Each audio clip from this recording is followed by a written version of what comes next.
Alden Richards, mahal na mahal pa rin si Maine Mendoza, pero bakit pinaghihiwalay? Sa dami nga ng mga kumukontra sa relasyon ni Maine Mendoza at Alden Richards, hindi pa rin talaga nagpapaawat si Alden Richards pagdating kay Maine Mendoza, at gagawin pa rin nito ang lahat para makasama lang niya. Pero bakit nga ba pinaghihiwalay si Maine Mendoza at Alden Richards hanggang ngayon? Dahilan nito ay ang pagkontrol sa kanilang mga karir.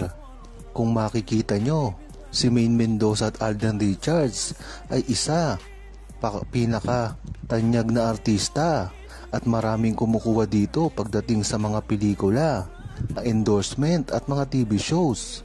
Pero bakit ngayon ay tila hindi na kinukuha masyado si Maine Mendoza?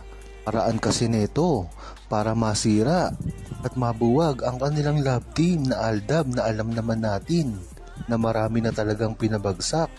Yan talaga ang kapangyarihan ng tandem ni Maine Mendoza at Alden Richards, na alam nila kapag pinagsama nilang muli ay tila mawawalan na naman ng gana ang mga tao, mga paborito nilang artista at mga starlet, dahil mabubuhay na naman ang lakas ng Aldab.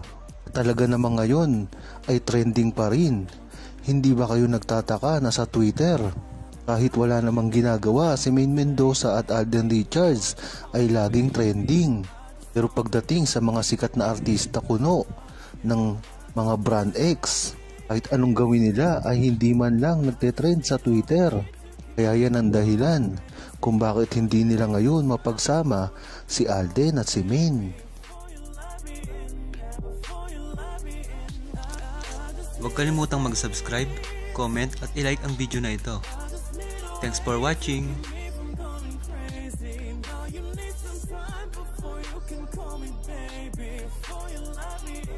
Before you love me,